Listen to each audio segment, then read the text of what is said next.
Hi, so I thought I'd give a short walk around on my ZRX 1100, a 99 model.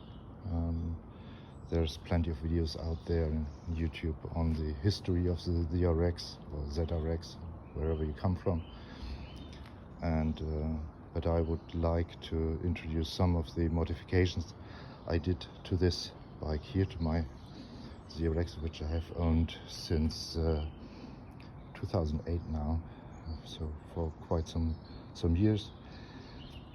The major modification, the biggest modification of course, was the engine swap that I did. So it's a 1200R engine in here, which I did mainly because I had problems with the fourth gear in my 1100 engine, always losing the gear and shifting into neutral. I thought before I change or replace the transmission, which would mean splitting the crankcase, I just went down the route of doing an engine swap. Of course, you have higher performance with 122 versus 106 horsepower, a little higher torque as well, and also it's worth mentioning the transmission shifts way smoother than in the 1100. That's my experience, and so I did this swap. It's a very easy swap. It's just the engine mounts are just the same. You can even keep the CDI, the ignition unit of the 1100. The carbs are the same. It's just a slightly different jetting, but I did a jetting kit anyway, so that doesn't make a difference as well. And I'm very happy with this swap. What you always hear is that if the 1100 and the 1200 are compared, that the 1100, due to the different chassis, is a bit more willingly turning into the bends, because it has a shorter wheelbase. And so with this swap you will have the best of both worlds. You have the powerful 1200 engine and the more agile 1100 chassis, if you can talk about being agile anyway, because it's quite a heavy bike, of course. So it will never be a really sports bike for the racetrack, but nevertheless, once this heavy bike is rolling, you hardly feel the weight anymore. So it's still quite a nice bike, a classic muscle bike, a low-end grunt. I love the engine characteristics of this as well. For instance, compared to the GPZ 900R that I also have in the background, the GPZ needs a little more revs to be really enjoyable, but nevertheless also a very nice bike. But about some of the modifications. First of all, of course, the engine swap. Then I also have a full stainless steel exhaust system made by a company here in northern Germany. Sounds very nice, works well with the engine. Then I also replaced the seat, because the original seat was rather worn out after those years. So I replaced it with a custom-made one. Very nice seat, gives good grip and is very comfortable also for the pillion. Raising a little higher. Of course, pillion riding on the ZRX is not a real pleasure anyway, because the knee angle due to the foot pegs sitting quite high is not that comfortable, but still, nevertheless, for short rides it's okay.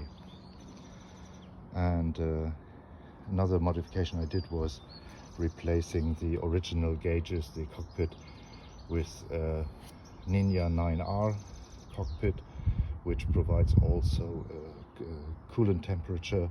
Of course, for this you need to install the sensor into the cooling system as well, which I did. But I really like those gauges. It's not real carbon, but just foil put to the cockpit cover. So the cowling screen, by the way, actually is real carbon. It has been done by a buddy in Belgium who creates this carbon parts. So it's quite a nice detail here. I also, of course, replaced the levers with CNC versions and the braided brake lines, which is mostly done as well. It makes quite a noticeable difference, especially if your brake lines have a couple of years on them already.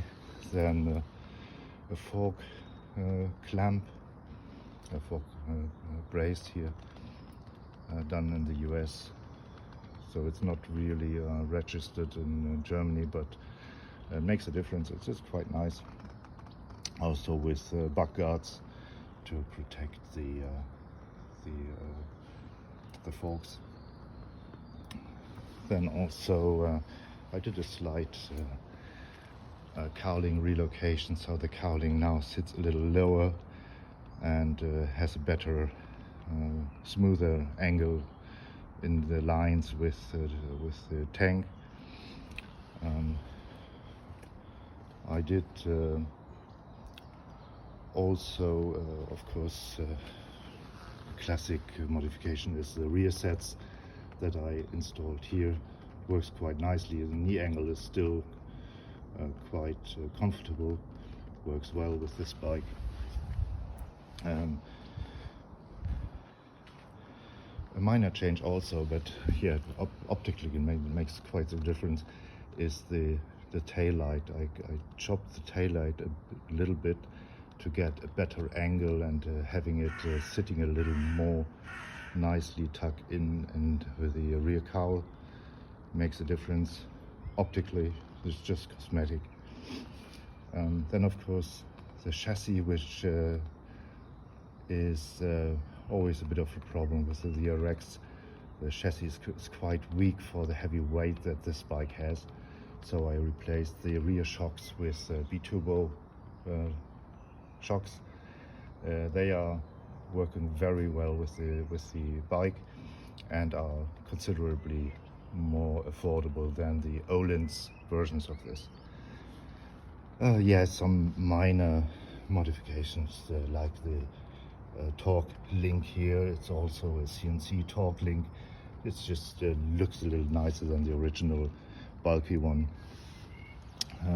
Then also some minor changes like the radiator brackets, which are a bit lighter and easier on the eye, in my opinion, than the original bulky ones. The top triple was replaced with a CNC version made by a company here in Germany as well. Also mainly an optical change, optical modification. Then I got a couple of parts powder coated, like the pillion grips and the rear footrests with the holders are powder coated. Then I polished the rims, so that's the usual cosmetic modifications that you would do. Quite a nice detail also is the clear pulsar cover, so you can watch the engine work. I also have a timing advancer, 4-degree timing advancer. Yeah, it makes the engine reacting a little more crisp, but doesn't really make that much of a difference. The engine is working quite nicely anyway. Maybe just a short sound check with the 1200R with the with the MAB power exhaust.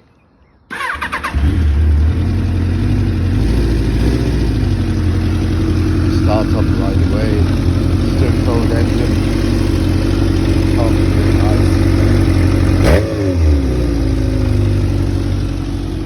So, I really love this bike, and yeah, for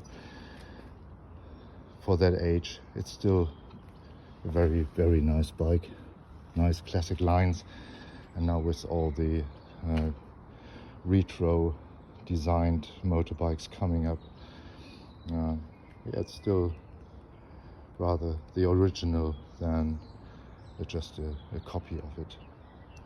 I hope you enjoyed the video. Maybe just leave a comment if you have any questions. I'd be happy to answer it. Oh, one detail I forgot.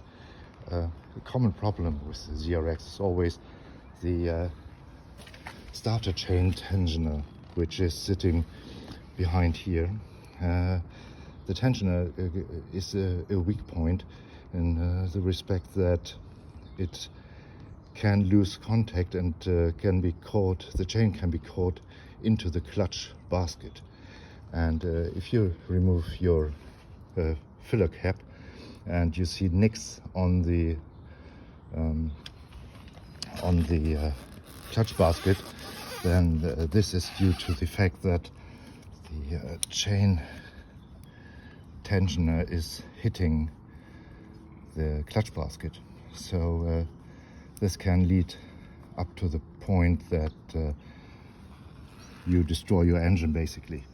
So maybe you can see there's some nicks here on the edge of the clutch basket, and yeah, if you see that, then it would be recommended to do something about it. So there is solutions out there that you instead of having a self-adjusting tensioner, you put in sort of a tension tamer. I got this in the US from a vendor who's machining these himself. So it's worth considering changing the original chain tensioner, starter chain tensioner, with a fixed version. So, but that's it now for today. So if you have any questions, just leave a comment.